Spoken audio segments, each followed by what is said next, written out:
We are stepping into an activation cycle around your embodiment of your soul's frequency in the 3D realm, right? We're bringing it into Earth. Inshallah diyala. I'm feeling damn good about it. Inshallah madoini. This is the Taurus new moon ruled by Venus. Inshallah diyala madoini. Hello and welcome.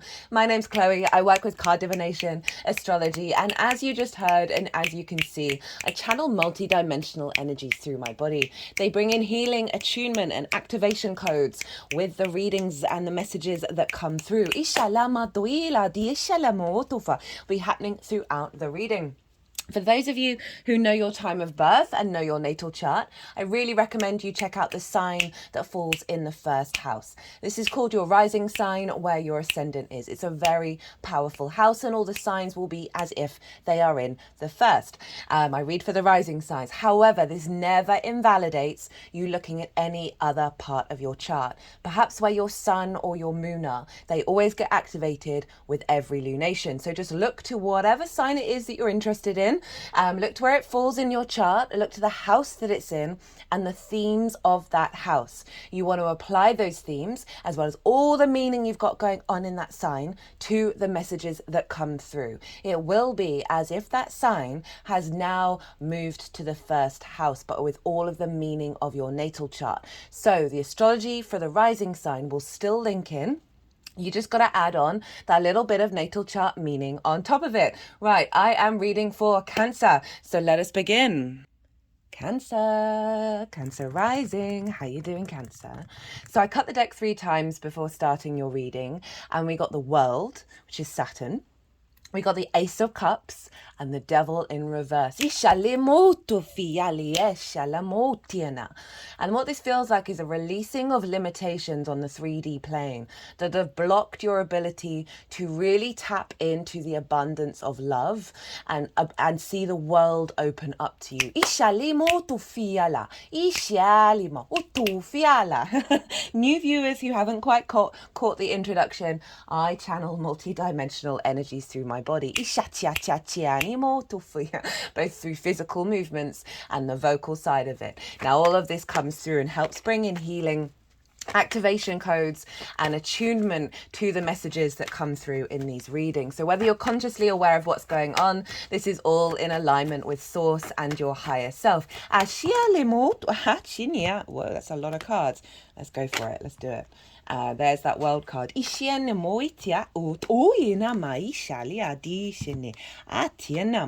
hello, Hierophant. Oh, the energy's quite frenetic here with you. Okay. So sorry, my brain goes a bit squiffy when they start cutting the deck and doing things with the cards. What was I going to say? So regardless of whether Cancer, wait, rewind.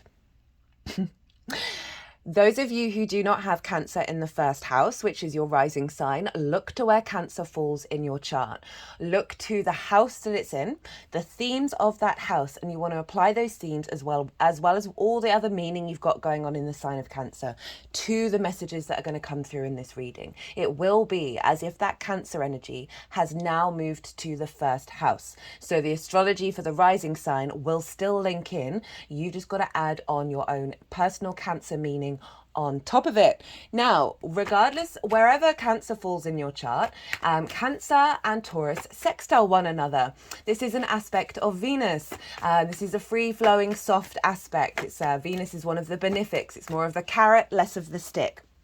And so this is a very sort of, all the qualities of Venus come through with a sextile. There's a sense of appreciation, value, love, connection, harmony, grace, play. There's a sense of creativity and love. And that is because both your Cancer energy and the Taurus energy, you are yin in nature, right? Earth and water are yin signs. So you've got that baseline root energy in common, but your different elements and your different modalities. Cancer, you are cardinal, you like to instigate things, and Taurus is fixed. Fixed energy follows cardinal energy. And this is where the fixed energy maintains what's been instigated by the cardinal energy. Once it gets going, it keeps going. There's an element of loyalty as well as stubbornness as well with the fixed energy. So you're playing with this. This is where the creative brainstorming can come in, or with a sextile. And also that appreciation for that which is different but fundamentally at its root the same, which is why there isn't the challenges and the conflict that you can get with oppositions and squares and other aspects. It's a very harmonious aspect for you, Cancer.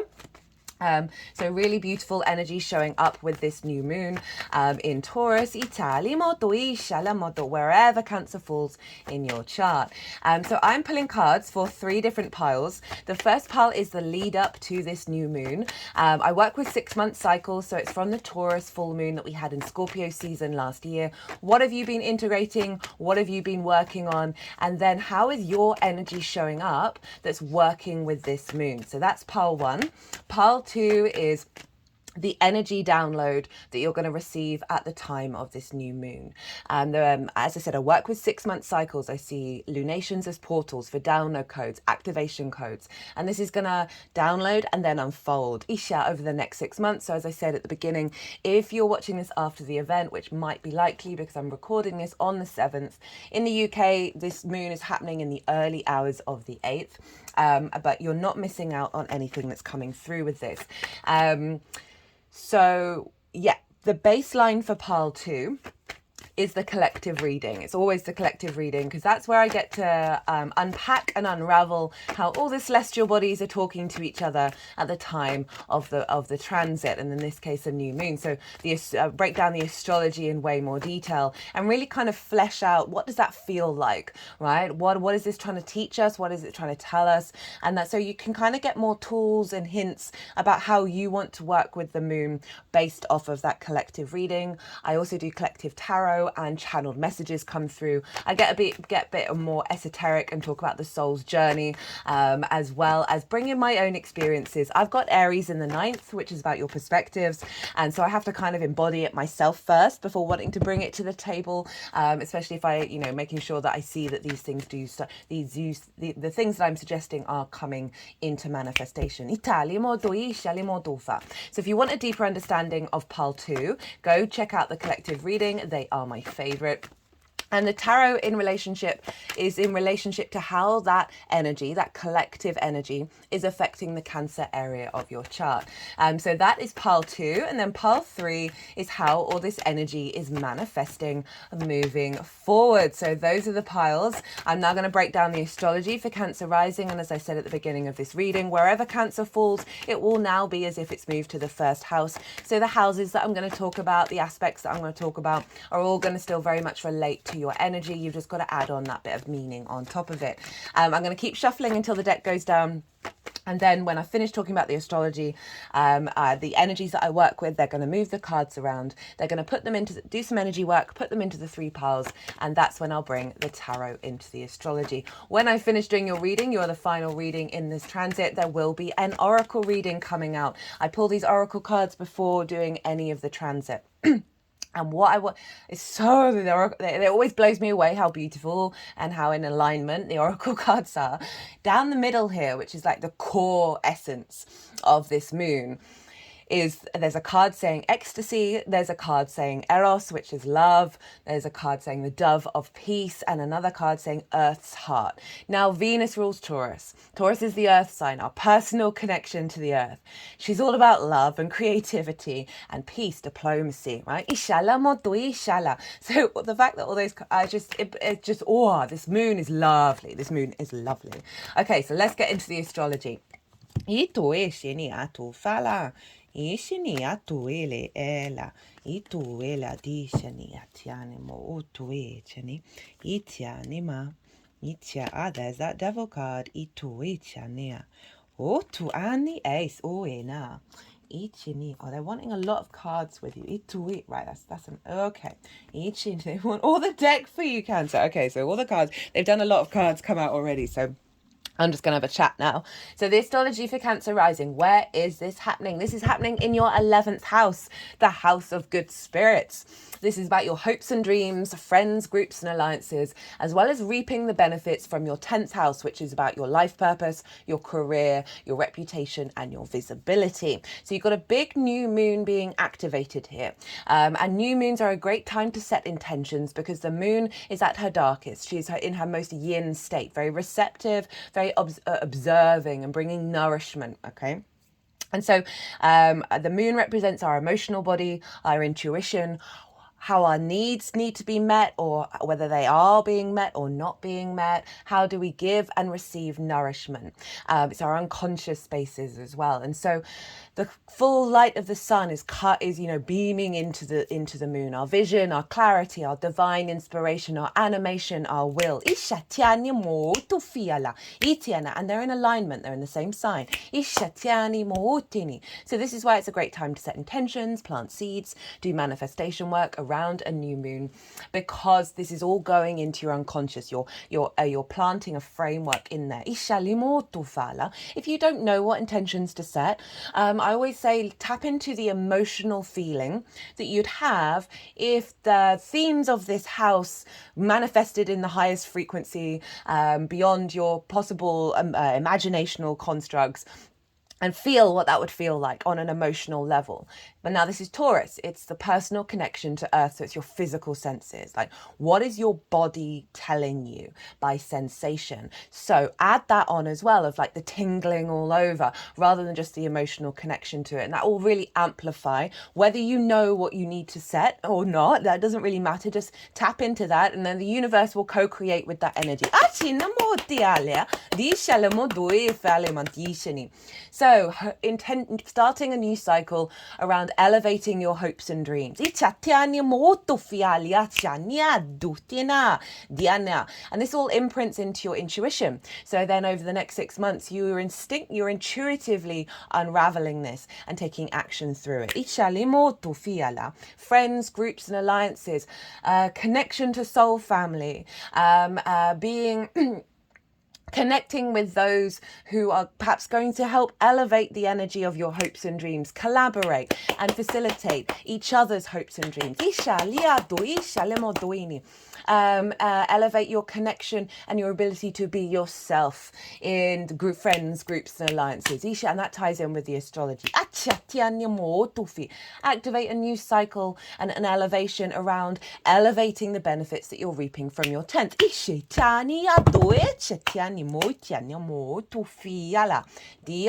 So at the beginning, remember, I cut the deck. And I think all 3 cards are here. Saturn, the Ace of Cups and the Devil in reverse. And so Saturn, the world card, is know thyself and the world will open up. Right? The more that you know yourself, the more you clear the clutter, the more in alignment you are, the more the world, the outside 3D world, gets into alignment with the self. And you see more opportunities, more expansion, more exploration. We have that Ace of Cups, the overflow, that sense of emotional fulfillment. Now with the Devil in reverse, right? I love the Devil card. It's Capricorn, big, powerful earth energy. But the thought that came, and I usually read it in a very positive way. It's about earth manifestation. But I was reading in the reverse as any blockages around manifesting in the 3D based on things, it's got chains around the figures, around limitations, whether it's from your own experiences, your own limiting beliefs, your own lifetime or ancestors or soul lineage. In reverse, those are getting cleared out with this new moon. This energy that's coming through is one of the 3 main energies that I work with. Very sort of forceful, empowering energy, and it's a masculine yang energy linked into earth protection and earth manifestation. I always really enjoy that energy. And I enjoy you too. This is the more feminine yin energy that's linked into attunement and healing. She's very ethereal in nature. This one's the neutral energy. So I've got 3 main guides that are working with me right now. And this is linked into sacred geometry, code, the archetypal and architectural structures of the universe. They like to work together to bring the unification of the masculine, feminine, the yin, the yang with the neutral source. Right, okay, so let's get into the astrology of what's going on with this new moon. So we've got the sun and the moon in the sign of Taurus. Not only that, we've got Uranus, Jupiter, and Venus all hanging out there. This is called a stellium. This means we've got a real big powerhouse of energy that are influencing and affecting one another. All that energy is blending together. Now, this Taurus new moon is part of a cycle big that we've just gone through 2 massive portals. The first was the total solar eclipse in Aries, which was the last new moon that we had, and that was activating a real comfort with the I am, honoring the I am, our true nature, not being in conflict with it, not being in conflict with the I am, respecting and honoring the I am of everyone. And we're integrating that process. We're really allowing our instinctive connection to our soul to unravel here. I'm just going to pause. I've got a tickle in my throat. Taurus rules the throat chakra, and this has been happening a fair amount.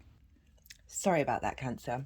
So we had that big activation in Aries, which is then unfolding because it's, even though it's an eclipse, it's still a new moon. We then had the Jupiter-Uranus conjunction. These are probably the 2 biggest portals of the year. And that Jupiter-Uranus conjunction happened in the sign of Taurus. There's lots of links to what I'm about to say, 1 chronologically and 2 in terms of the astrology. And I forgot to mention that Aries solar eclipse was exactly conjunct Chiron by degree and minute, which is crazy, right? It's wild. And then the other transits that I'm going to talk about also bring in Chiron. And this does too. The Jupiter-Uranus conjunction in the sign of Taurus was elevating our soul's path, activating a liberation of that, a reconnection to our own individuality, Uranus, with Jupiter, who's expanding, bringing wisdom and opportunities around this cycle. That happens once every 13 to 14 years. So not only was that one of the biggest portals of the year, but of the decade. Both of these have their own transit series. I do recommend going back and checking those out because they are really big portals that we've just gone through. But if you don't have time, I've got an Instagram account as well that I post summaries of all the transits, and they all go up on my community page as well. So if you don't have time, go check out those just to get a little recap about what's been going on. So that was a huge activation, and Venus was conjunct Chiron at the time of that conjunction between Jupiter and Uranus. And obviously Venus rules Taurus, so she was influencing those planets. And bringing that Chiron energy is moving us from focusing on the wound to the wisdom, to elevating into the master teachers, of really being able to be very quickly see the wisdom in what's going on around us. And sharing that through our embodiment of self. Venus brought in the connections, the love, the charm around that energy. Then we had the Scorpio full moon, which was another lunation ruled by Mars, along with that Aries moon. Now that helped clear out some stagnant, stuck emotional energy, fixed emotional energy, transmuted that into our creation energy because Scorpio rules the sexual organs, that freed us up from being bogged down by those narratives in our head that can be more of the shadow side. We're more at peace with them, let them live their lives. You have a multiverse inside your head, right? And so that activated a big strengthening of our creation energy where we're not in a state of paranoia or fear. That really helps move that through. Venus was still conjunct Chiron at the time of that full moon. So adding on layers and layers and layers here. And now we've got the Taurus new moon ruled by Venus. So let's get into the astrology, because Mercury is conjoined Chiron at the time of this new moon. So lots of, as I said, lots of interlinking here.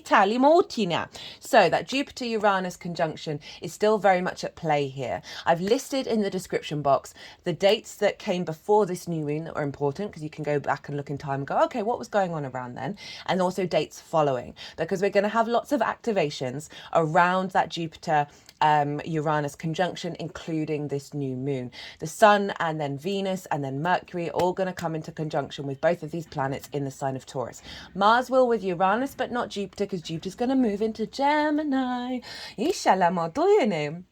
And so even though it's a 13 to 14 year cycle, because we've got it happening around Taurus season, there's going to be so many activations that we're going to see more of with the inner planet. So we're going to see it show up a little bit more personally than the longer term trajectory. So just keep an eye out and tap into your power of your manifestation.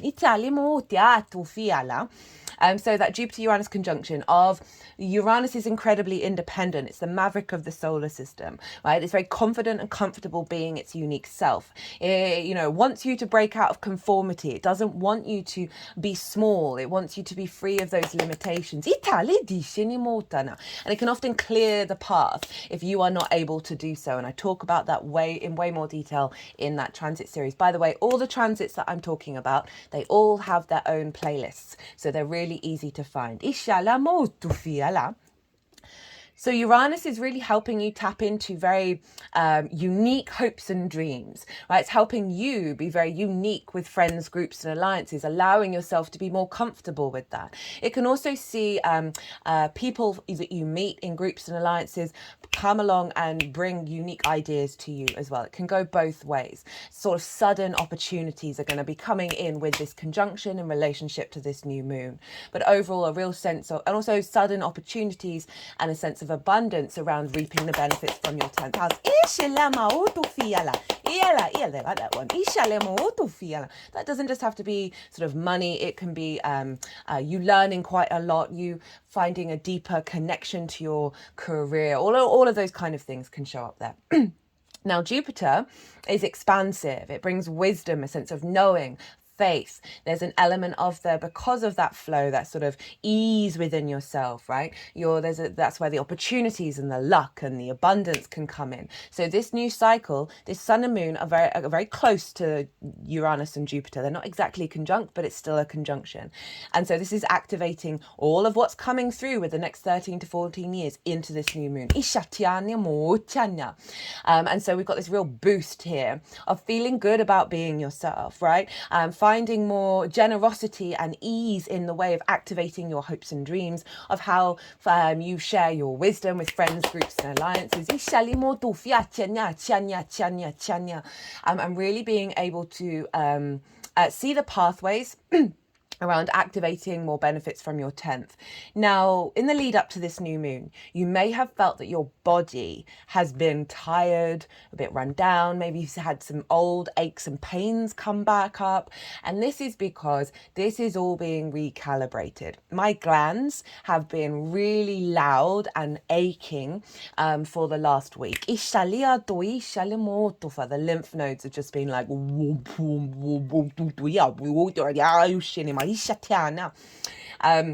and this is all because we're dealing with the physical body here. We store trauma in the body.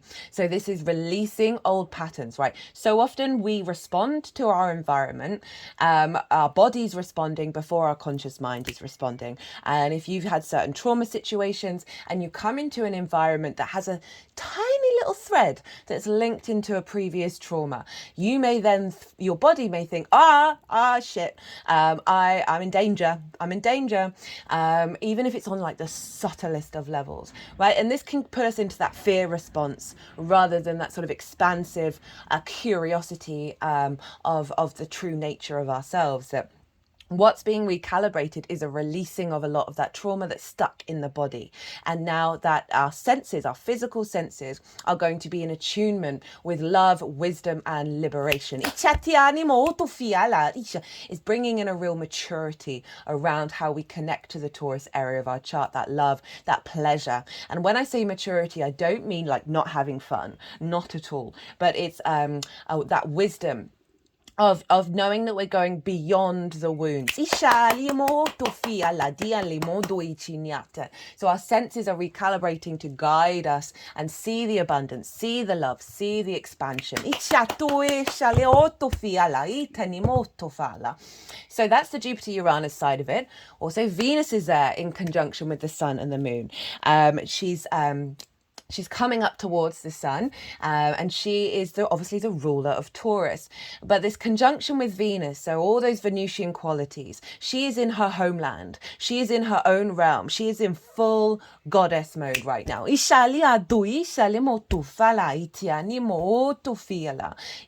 She's cultivating a sense of connection, desire, love around.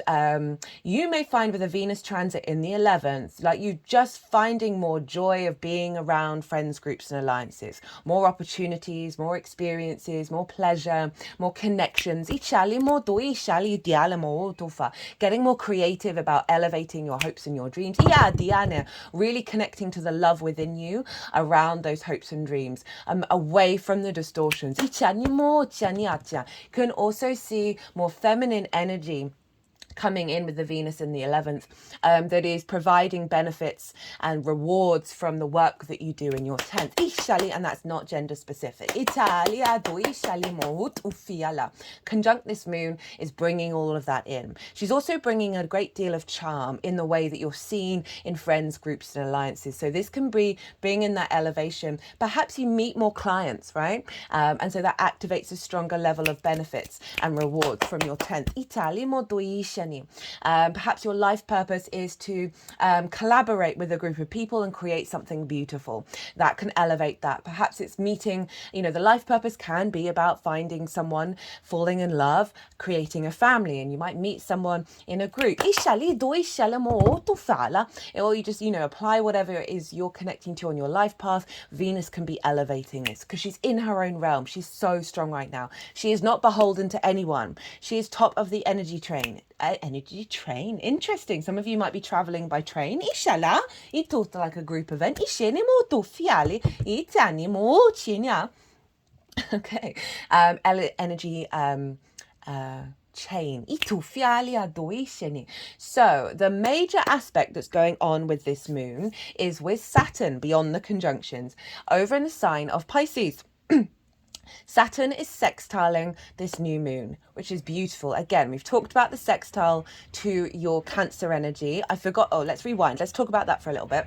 So all of this energy is sextiling your Cancer energy in the first house, which is your rising sign, where your ascendant is. This is the house of self. This is how you embody your sun or your moon in your actions and your deeds, right? It all depends if you've got a day or a night chart, which luminary is the one giving the wisdom to your ascendant about where we're headed, right? But your ascendant is your navigator. It's the lens in which you move in that direction. It's your embodiment. It's those actions. It's and so this is often how other people see you, because they see that embodiment rather than what's going on behind the scenes. Now, it's your body, it's your character, it's your sense of self. This is the house of you. So you've got this beautiful sextile that and your one of your rulers, Cancer, is the moon. So the lunations are always elevating the Cancer area of your chart, and for Cancer risings, always elevating and activating your embodiment of self. So this is a real harmonious energy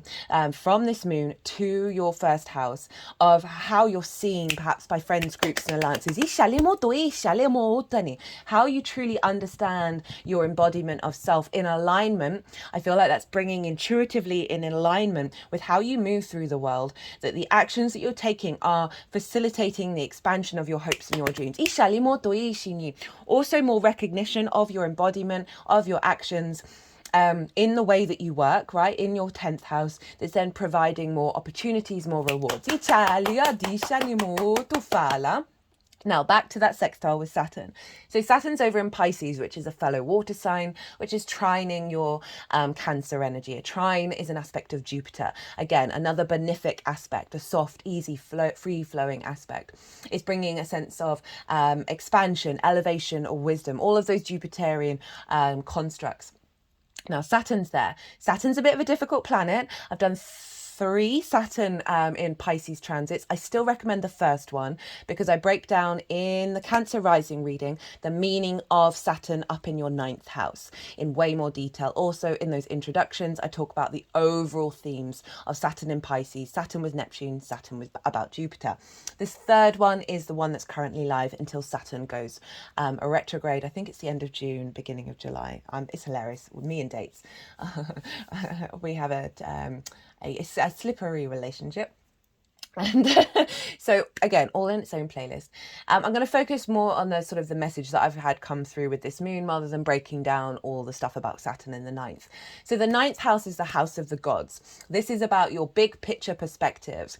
It's your morals. Perspectives is the key word. Morals, ethics, philosophies, connections to book religion, spirituality, nature, science, whatever it is, the many matrices that are bigger than us that we are a part of, and how you understand yourself in relationship to them, how you map yourself out through all of it, how it's the lens and how you sort of navigate those bigger questions and those perspectives.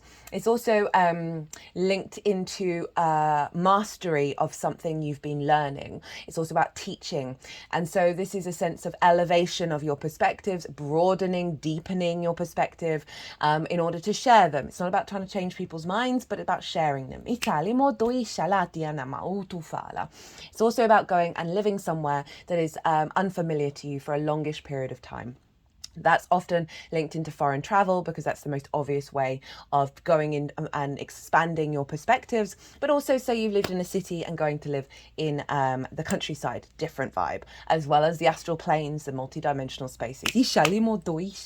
Saturn being there is giving structure, is giving that authority and maturity. Saturn is about integrity, commitment, and legacy. When we're in alignment with that, it's less of a stick orientated energy. And so Saturn is realigning your perspectives to the truth of who you are, to the commitment, to your integrity, to your legacy. If you're not walking your talk, if you're not walking your perspectives, Saturn's going to be a bit of a dickhead, let's be real, to you in order to get you to do that.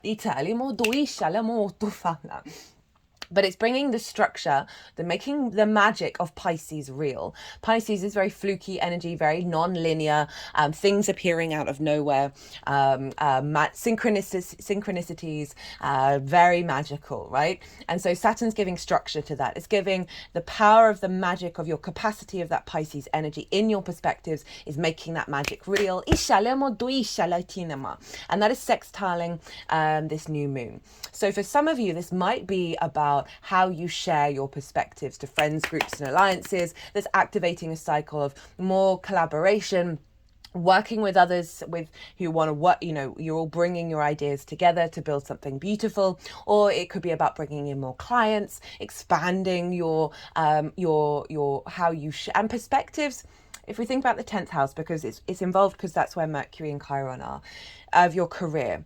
Your perspectives influence your career. It doesn't matter what career you do. It doesn't necessarily have to be about talking. It's any kind of the implementation of that. Is that frequencies then is more you're drawing towards you and expanding into bigger groups, bigger alliances, soul family that is going to have a feedback loop that's facilitating hopes and dreams and reaping more benefits. Because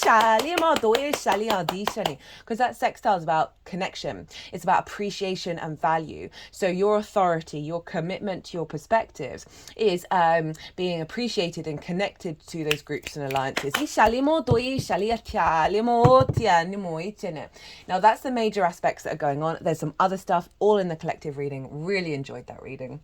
Now we want to look to Venus because she rules Taurus, and whatever's going on with the ruler of a sign is influencing the sign that it rules. So Venus is not only influencing this moon by conjunction, by aspect, but also by rulership energy. So we're getting a double, almost like a tripling down of the Venusian energy in her own homeland. And not only that, Jupiter's there, right? The two benefics are in a benefic ruled sign, and this isn't going to happen in Taurus for another 12 years. So this is This is like, we are here. We signed up to be here. Let's feel good about it. I've been talking about near-death experiences and how so many people who've had near-death experiences, even if they had a crap life, they're just like, we are here. We're supposed to be here. We're supposed to be here to create. This is the point.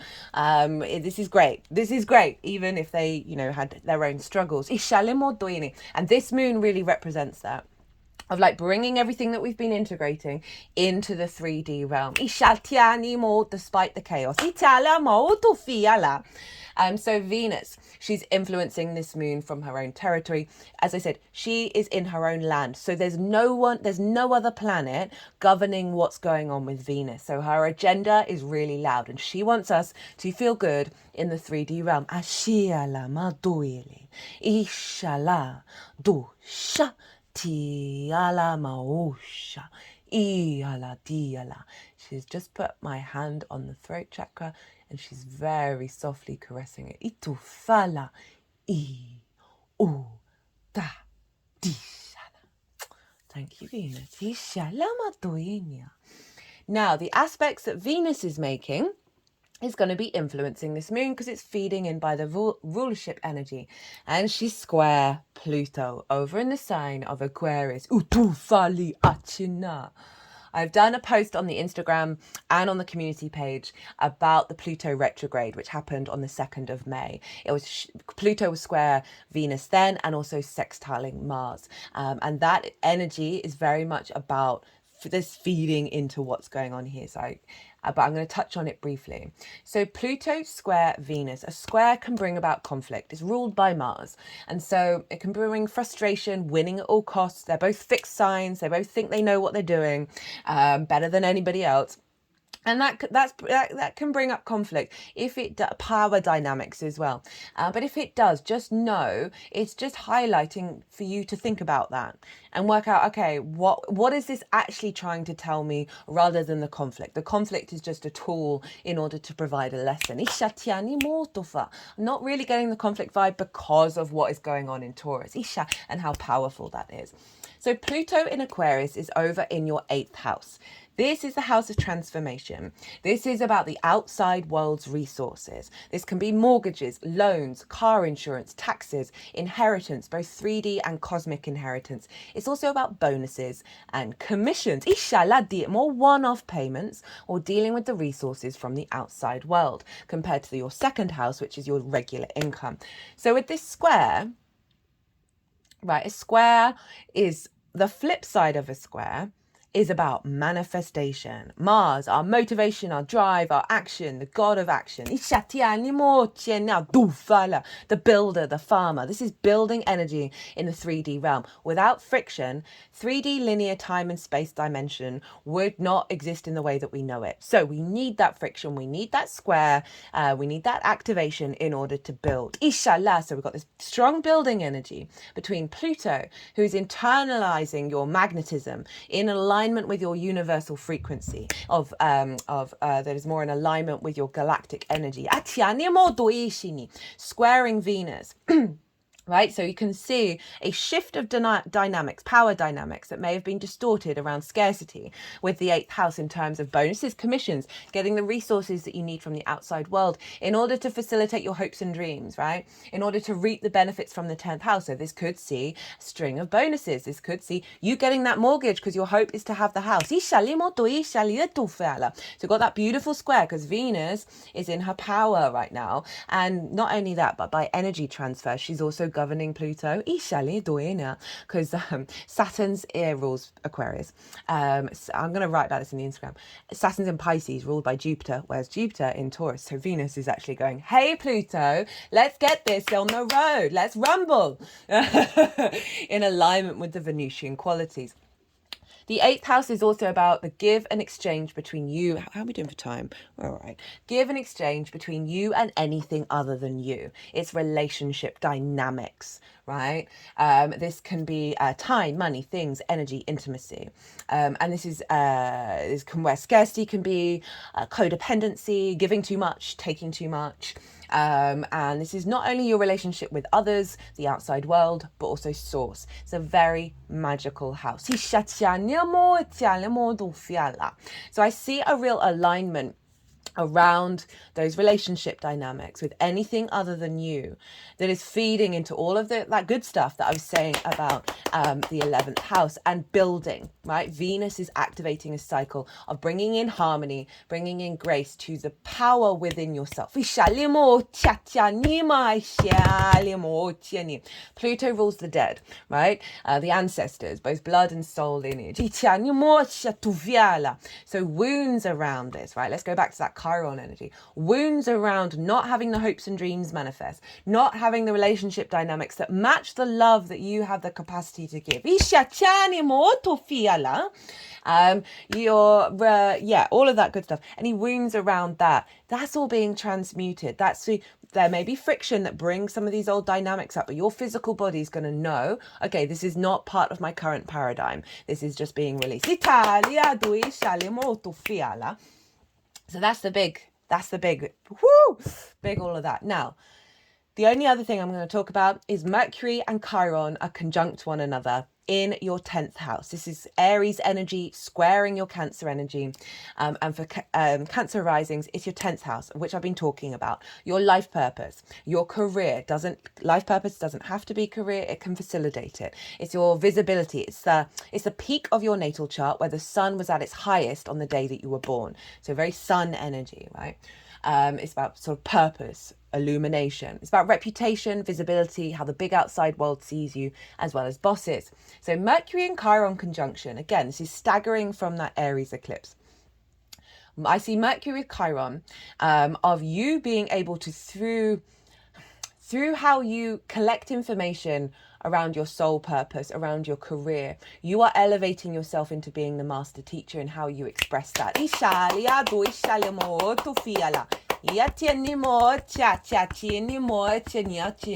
Any wounds around not being heard, your true voice, right? Sometimes you can have distorted reputation because there's distortions in your energy field for various reasons, past lifetime stuff, blah blah blah blah blah. Or you know the score. Don't take it personally. That there may have been distortions around your voice really being heard, being visible, being believed. And that voice doesn't have to always be about communication. It can be what it is you are communicating through your work, through your life purpose, through your career. And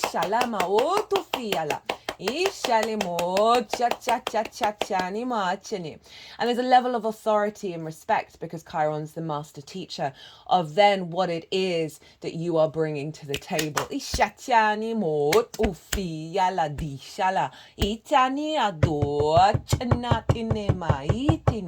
You know, Mercury in Aries is very fast divine inspiration. Any conflict with bosses, right? And that can be source as well. Any conflict with bosses can also be, there's healing around this. There's healing around authority.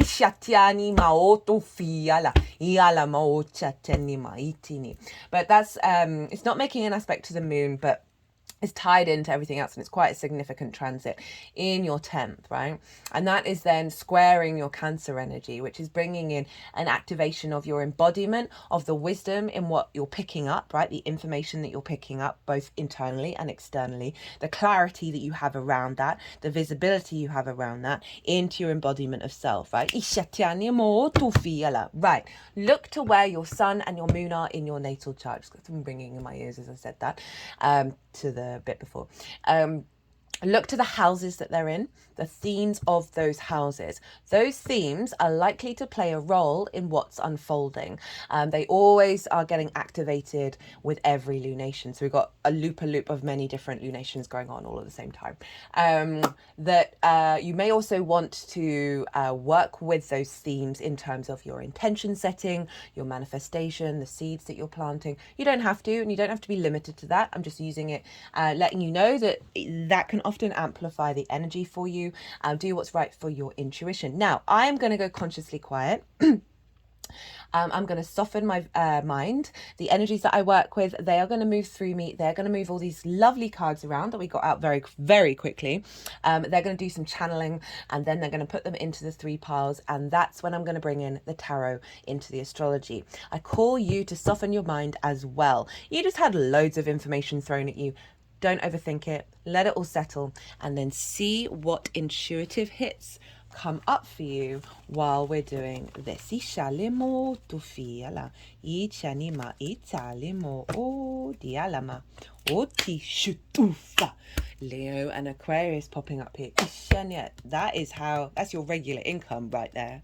Ishalama o tufiala, italemo tufala, tufala, tufala, tufala, di shanimo to big manifestations energy coming in. Isha, yalemo edelemo otufa, otuma, itu, itu. Look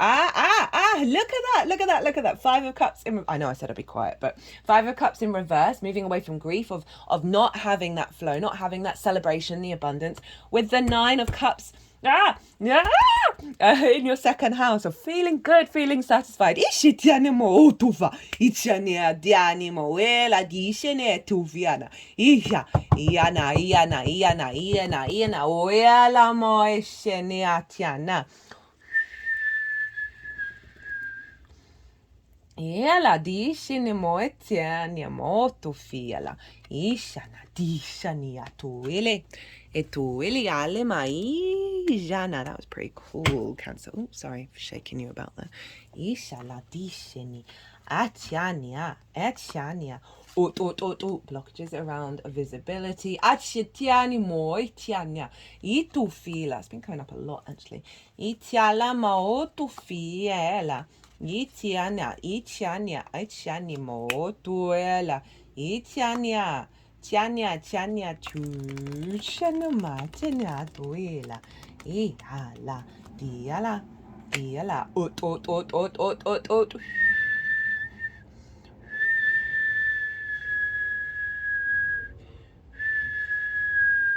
Duala, Otiana Tinima, Otinima Tinima, Ochinima Tinima, Ochinima Tinima. Oh, one of my glands just really twinged at that.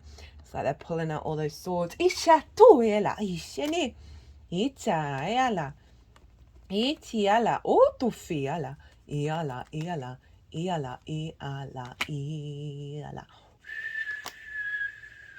Iatania, itanima, otufo, ichinia, itiela.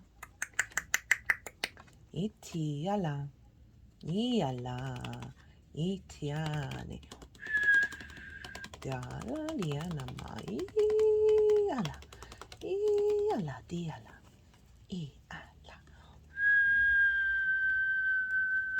tuala, tiala, tinima, di. Diala, ishenema. Yeah, all the cards did come out. Itu, shini, ashenemo, toyena. Geniatinema. Blockages around that spark, that vision, that passion. Ishena, dianamo, to fiala. That connection I'm getting with this card. Ialimo, to fiali. This is very much about the spark of spirit, and the vitality that we get from that. That may have been a diminishing of that, a recalibration, a recalibration of that. It's very much that Aries cycle.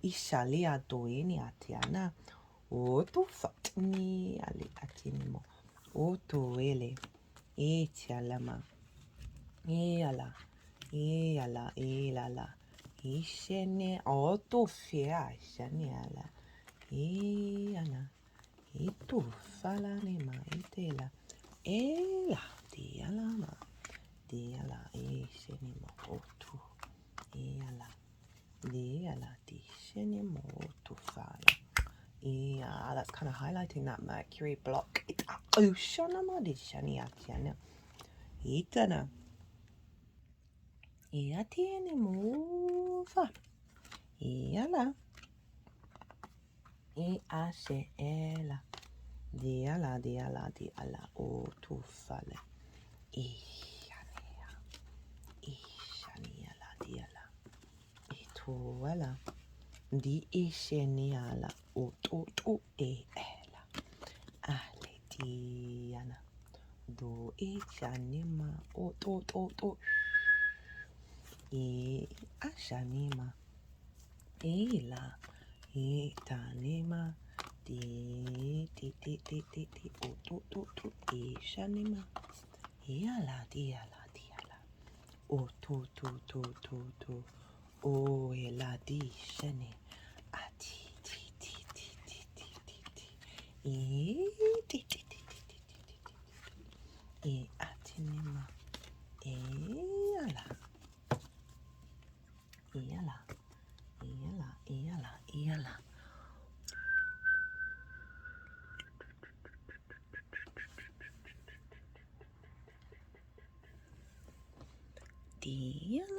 Okay, right, Cancer. Eugenia, that was some pretty cool channeling going on there. Lead up to this new moon from the Taurus full moon last year in Scorpio season, so roughly the last 6 months. What have you been working on? What's been integrated? What's come up? And then also how your energy is showing up with this that's working with Pile 2. And I very much feel like that is involved. And I think this one wants to get involved as well, but it's also here. So we've got the Knight of Swords, the Ten of Swords, the Tower, the Two of Wands with the Knight of Wands. So I don't always read the Knight of Swords in a negative way. But what I am getting with this combination of cards is there's an element of impatience, kind of like wanting everything to go at a certain speed. This also can be fools rush in and also very quick to say defend your mind, your principles, whatever it is. There's an element of quick to conflict. And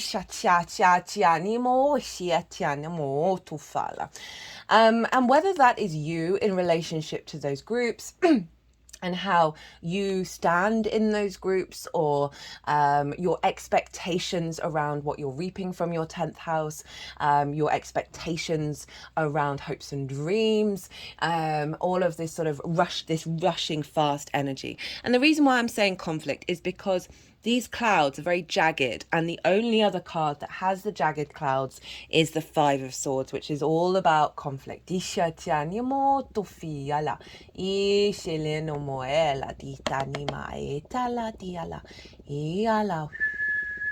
sort of moving around the heart area. And I was just getting while they were doing that you know, this is sort of a mental suit. This is the air sign. It's about ideas, constructs, perceptions. But this is Taurus. So I was thinking, Taurus is a very slow energy. It wants you to tap into your body, and there may have been a separation from that, of not listening to what your body's telling you and being a little too quick on the mark with what your mind is telling you. That then may have taken you back in to repeating cycles of trauma, where the mind is governing our embodiment.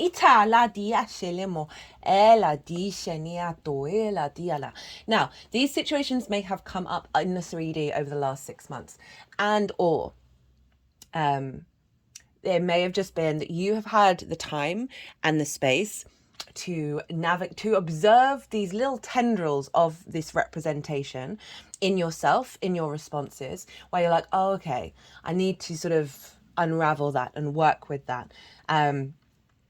We've got the Ten of Swords. This is about, again, very sword-orientated energy. This is constructs and limitations that I feel have blocked the true manifestation of your hopes and your dreams. You may be feeling energetically drained, immobilized when you're with friends, groups, and alliances. Certain past, this is very karmic, right? These are all along the spine. We store so much karmic energy in our spine, as well as just general trauma. And so there's limitations, immobilization, a sense of betrayal of this karmic energy, or of perhaps things that were said to you when you were very young that then have limited your hopes and dreams, limited who you are when it comes to being yourself in friends, groups, and alliances, as well as blockages, mental blockages, and perceptions around being comfortable reaping a lot from your 10th house. It's been coming up a lot because Taurus can often be linked into money, so can Venus. And I think in the collective reading she did some healing for that. I'm pretty sure she did. Around, I personally feel I can fall into feeling bad about having things, tapping into abundance, because I want everyone to have it. I want everyone to have it, and if they don't all have it, then who am I to have it? There's an element of the sort of the puritanical less is more. And it's not about like having, I mean, have all the bags if you want all the bags, but you know, it is what it is. But it's about that sense of knowing your own value, and your value is that of source, that of love. Again, there's a lymph node that's really going whoomp, whoomp, whoomp, whoomp, ishini, and it's sort of around the root chakra and the sacral chakra, and that is about fear, survival, your feeling grounded, as well as your creation energy, and any distortions around that. Wait,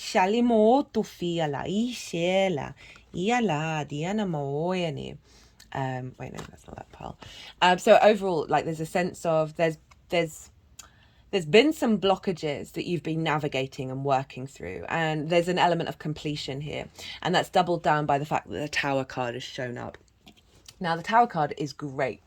This is Mars's card, but I link it into Uranus. There's a lightning bolt. Uranus is linked into the sky god.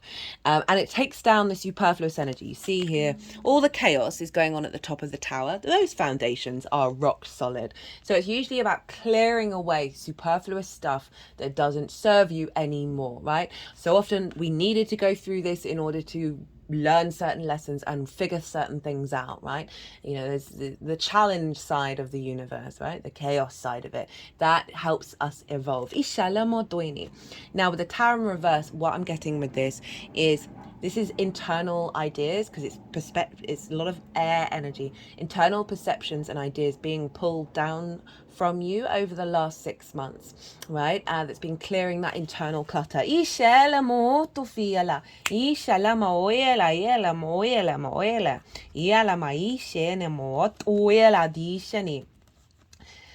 then you've got the Two of Wands with the Knight of Wands. So we've got air and fire here, which is very yang energy. So it implies that you've been taking action to recalibrate. And the Two of Wands is long-term manifestation energy.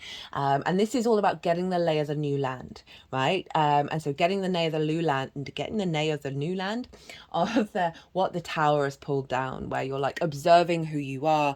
This is about really cultivating and strengthening those foundations, giving yourself a sense of stability, of understanding, of depth, of what this it means to you in regards to your instinctive nature, because it's fire. But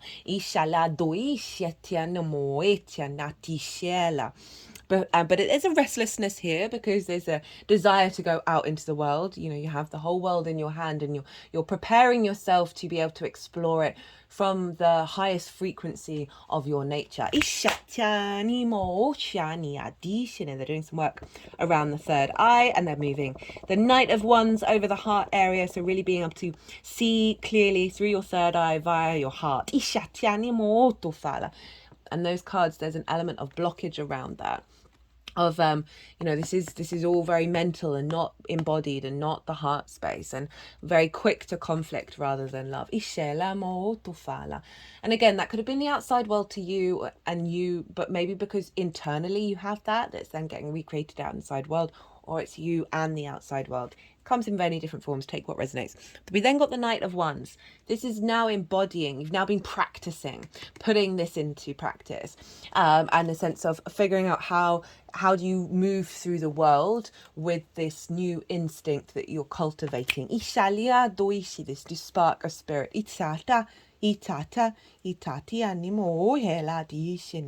Very sort of independent, very transformative, very passionate energy, the Knight of Wands. And that's saying that you've been able to very quickly transmute the heaviness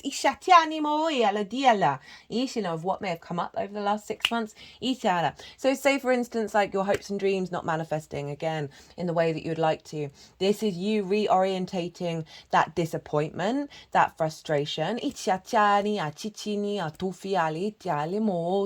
that sense of limitation. There's now more movement happening here. And then we have how your energy is showing up working with this pile. I feel like the Knight's energy is coming with you with this as well. We've got the Ace of Wands, the King of Pentacles, big Taurus energy, Page of Wands. So we've got quite a lot of wands showing up, and the Seven of Cups. So this embodiment is activating. You're coming to this new moon with a real vigor, with a real spark, with a real passion, and a real sense of life running through you. Is a refreshing energy showing up, right? There's a sense of a new beginning. And you, I'm really getting that Mercury Chiron energy because this is you receiving your own divine wisdom, your higher self wisdom, your source wisdom, and the instincts that you've embedded within you are very much in alignment with your soul's spirit, whatever you want to call it, hopes and dreams, which is you, by the way, and how you then connect to that 11th house through your embodiment of self. We got the King of Pentacles. This is saying you are coming at this energy with big manifestation, right? Of the desire to take action, and action from a place of abundance, a place of creativity and of creation. This figure, the only other person to hold the golden scepter is Venus. Well, the Empress, which is Venus. It's a real fertile energy here. Very sovereign, very mature, very grounded. So we've moved from the air and the fire to the grounded energy of now. Have you gone through the certain processes? You're able to bring this into the 3D realm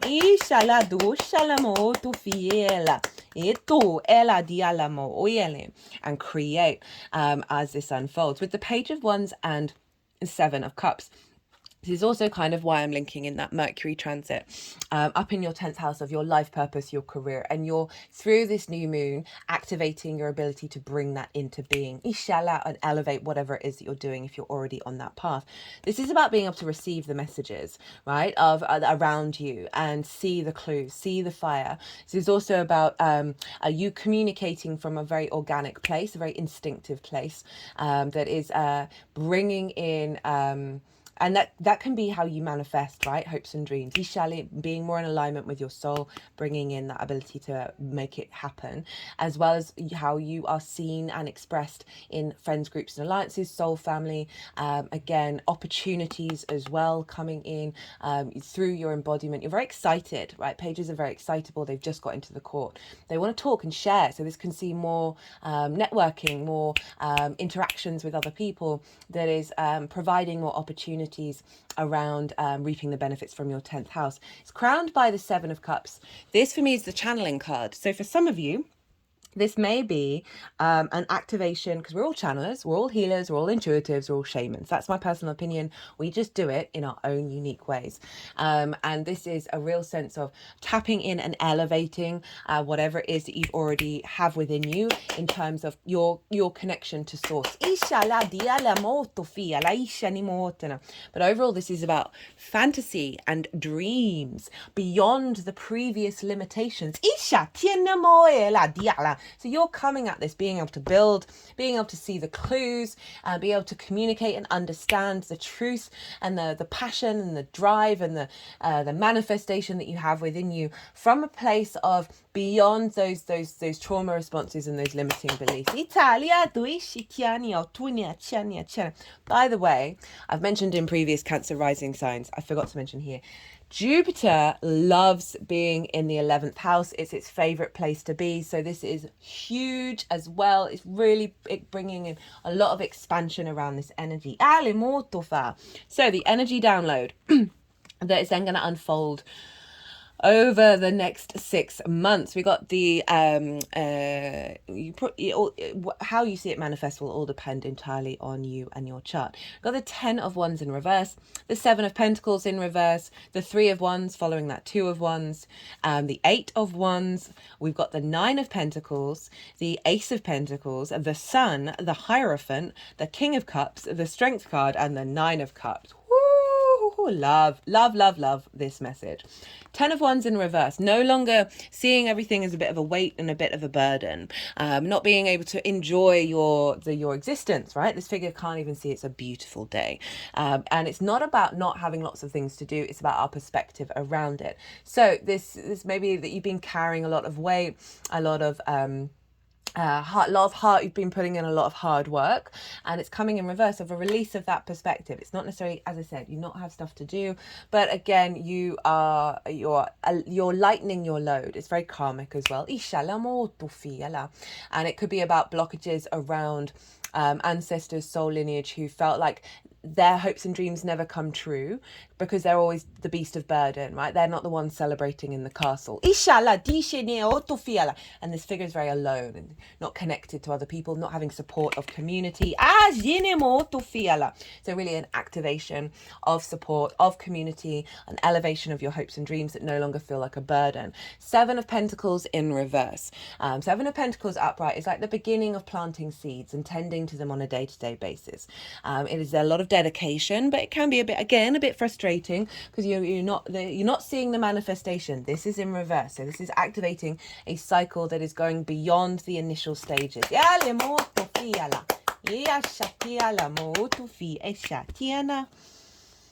of Wands, following that 2 of Wands, you got the lay of the land. Now you're embarking on a new journey with that energy being released. This figure standing on the higher ground. They have the higher perspective. They are very confident in what it is they're doing. This is actually the Sun in Aries in your 10th house. They don't know how it's all going to unfold, but they are truly in their own power and in their own confidence and in their own trust and faith that they have done, do your best. This figure has done their best, right? And there's not much more you can do beyond that.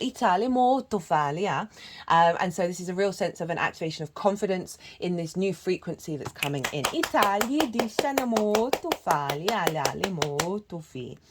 The 8 of Wands, alignment. This is a very fast card, and it's often linked into things outside of it's kind of like the Wheel of Fortune. The things outside of your control are coming into an alignment, right? Because you've come into an alignment with this frequency. This is then drawing things towards you, around you, right? You can also see that alignment because of that, of you just seeing a very fast alignment around your hopes and your dreams. And all those other themes of the 11th. And for that square with Pluto is, again, activating opportunities or resources coming in. And the authority around your perspectives and how they're viewed by others. 9 of Pentacles. This figure knows what they need to do in order to bring about their hopes and dreams, because this isn't like career focused. It's involving career because it's, but it's about the time outside of that career, right? The enjoyment, the pleasure, and how this figure is not afraid to put in the hard work, but they are in alignment with making the decisions that serve not only their practical working life, but also their pleasure free time. It's a great card to show up for hopes and dreams, because it's saying after that, with that alignment, that this is putting you in a situation where you're able to hang out in the garden, or whatever that means to you, rather than that weight of that 10 of Wands, of the burden.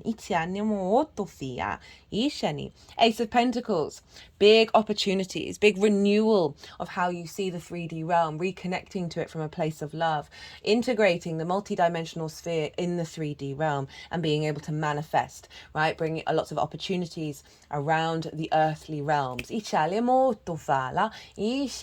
Again, this can be a renewal of how you see your hopes and your dreams, more opportunities coming in, more experiences to connect with others. The Sun, vitality, vision, animation, freedom, joy. Your inner child's really damn happy, right? There's a real sense of clarity, of light, of a sense of power coming in. That this is a big yes card of bringing you into an alignment. Italia doishini. There's again the visibility, which I kept mentioning, around your career and your life purpose, and how that's in alignment with your the elevation of your hopes and your dreams, and how bigger groups are now seeing you. Taurus, the Hierophant. A real level of commitment to where you're headed and what you're doing, right? A level of commitment to your hopes and dreams. A sense of there's a sense of authority to the Hierophant, so you being seen in a place of authority, which can see you reaping the benefits of your 10th house in more ways. This could be about marriage. For some of you, activating a cycle of a hope and dream around that. Or a committed relationship. If you see here, this is the only figure talking to others, right? This is the Pope, but you can see it as like a guru, someone who's gone through their own journey. They're now embodying that wisdom and they're sharing that with others. They have the keys within themselves and their frequency is allowing that to unlock in other people. So if we go over to Saturn, right, in these ninth house of perspectives, of you embodying that. And again, this could be about you getting more clients or interacting with people on a more bigger level, on a group level, of sharing those perspectives through the way that you work.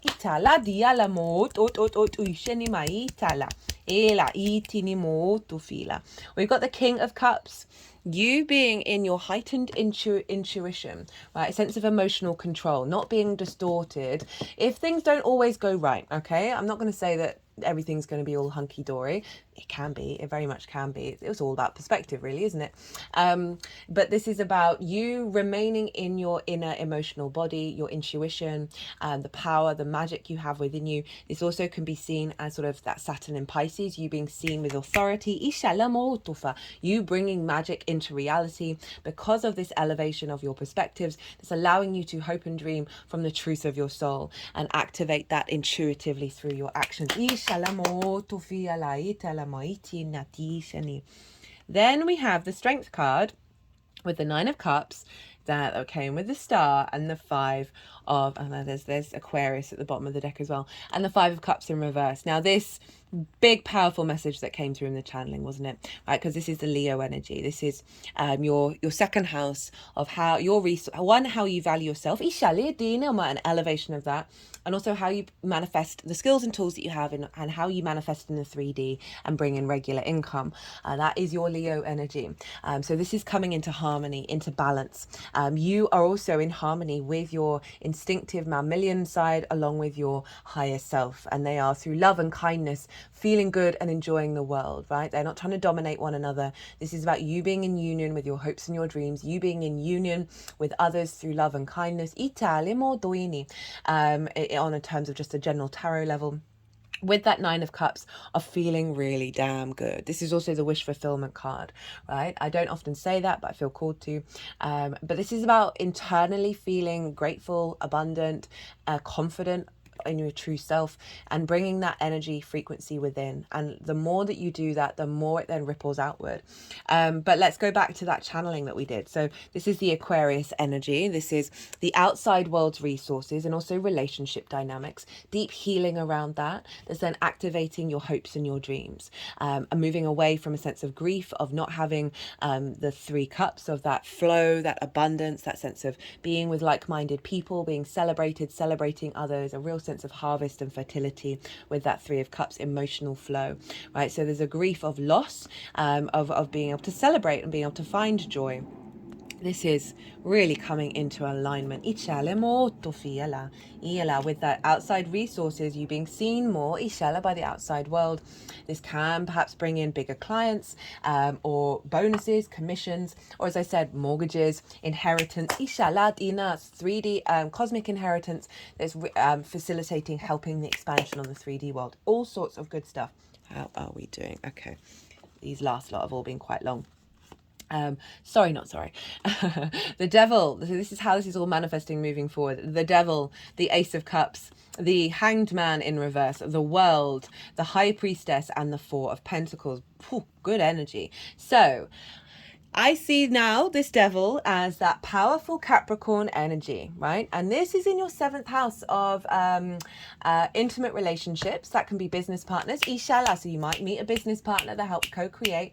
It's one-to-one clients. Inshallah, working with people on a one-to-one basis. Inshallah, perhaps an uptick in that. I'm just going to pause again. I do apologize. This tickle keeps coming back. It only happens when I come to sit down at this desk. Sorry about that, Cancer. This is intimate friends, collaboration with friends, building something beautiful, long-term committed romantic relationships. Again, you could see this come in, as well as your relationship with Source. Aside from the 7th house energy, this is about potent yang fertility energy and manifestation. This used to be Pan and the many horned gods of the earth. Traditions, right? It got distorted into the devil because they wanted us to think about heaven rather than realizing that heaven was on earth. So I now see this as your power of manifestation on the 3D. Because we cleared out the blockages.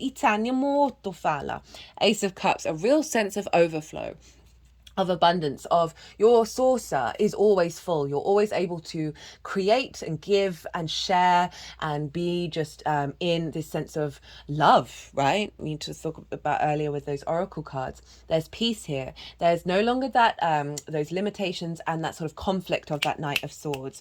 You are in your overflow. It's very intuitive energy as well. This can be, again, about bringing in a new love, bringing in an elevation of the love that you have for everything that you've been working on, and really not feeling like because this is, if you think about it, this is water, and Cancer is ruled by, is a water sign, which is your 1st house of your body, right? So there could be this sense of you no longer getting energy drains by that 11th house energy of that 10 of Wands, right? Before, of you having the energy to do the things that you want to do.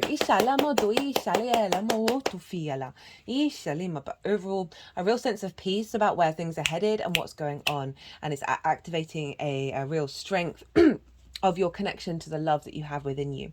The Hanged Man in reverse. This is deep wisdom going out in the world.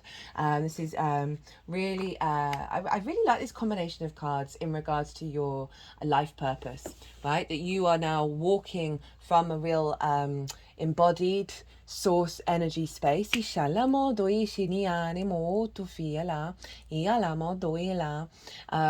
there's no longer that sort of fear, that anxiousness, that worry, that burden.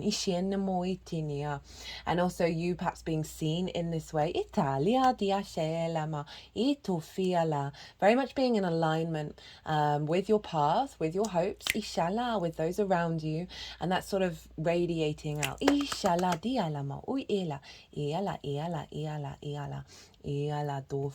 like it's really reinforcing into this 3D realm that the capacity of the magic of Pisces. This is Neptune, where Pisces, or it's in Pisces. That magic of Pisces into your 3D reality, and now this is kind of like your embodiment of it. Oh, they liked that one. The World card. Know thyself and the world will open up to you. So this is a recalibration into this energy that, as this unfolds, you're going to become more and more the world. This is Saturn again.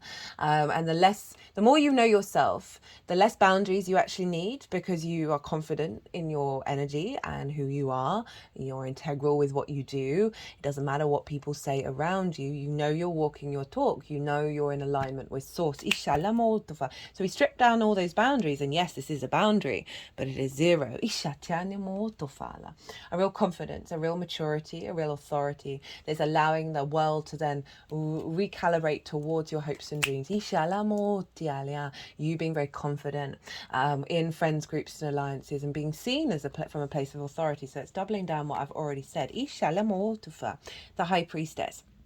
With all this activation, and with you building and striving and integrating and taking these steps, as this unfolds, how this manifests moving forward, this is the Moon's card, is you now knowing you are drawing towards you that which serves your abundance and your fertility with the pomegranate, right? This is our higher self manifest, right? And this is about now drawing towards you that which serves your needs, your nourishment, your emotional body. Very intuitive. You're now incredibly in alignment with how, if I'm thinking also about the connection to source with Pluto via Venus, of elevating that multi-dimensional connection, and the channeling card as well, that it's like all the different parts of yourself are all coming into your being. Italia atufia chanimo ela ianimo itina afuia chanyala oela. There's a real removal, not removal of fear, but being at peace with fear, because there's this another stronger energy, this inner peace of the high priestess that's like, okay, it's all going to unfold and I'm just going to see what I do. And also reaping the benefits from your 10th house of your needs being met, and receiving nourishment.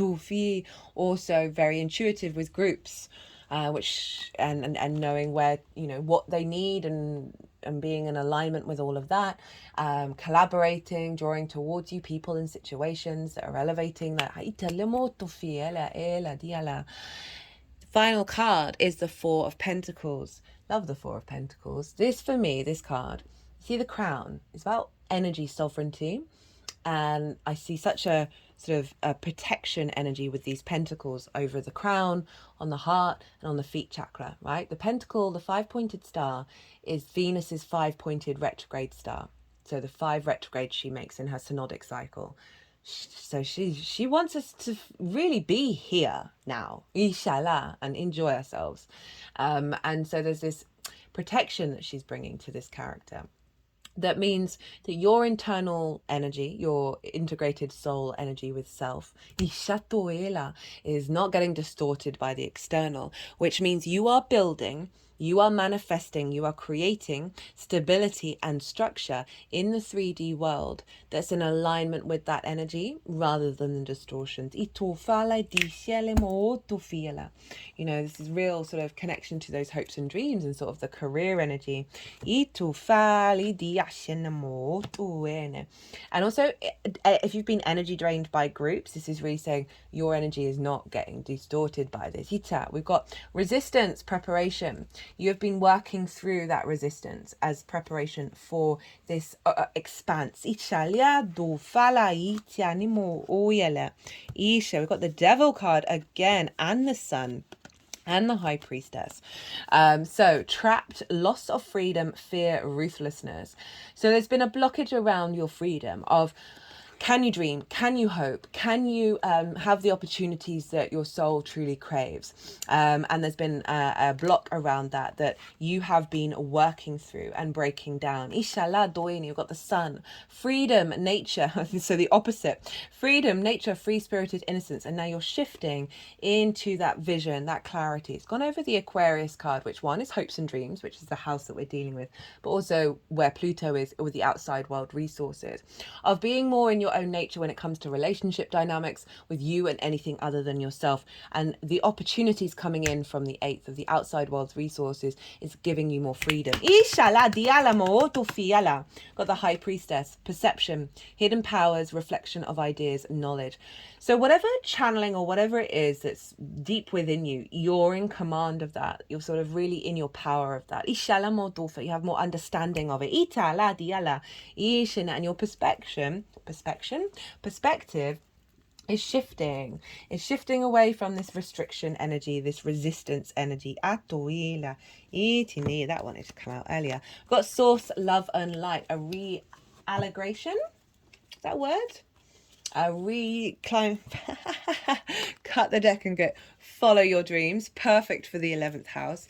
New beginning, but you've had a time out. We've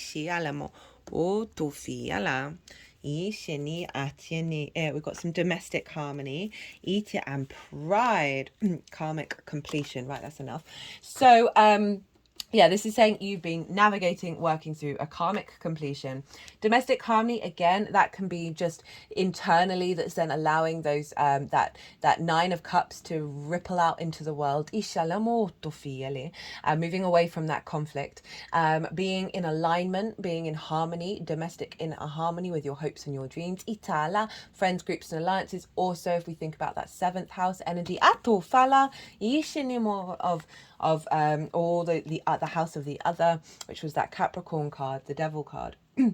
Of bringing some peace in with that. Follow your dreams. We're heading into a new beginning where you can follow your dreams, that's coming from a real place of pride of who you are, that sense of value, that knowing of your own value, that love within yourself, that is activating big abundance energy. Loving this, Cancer.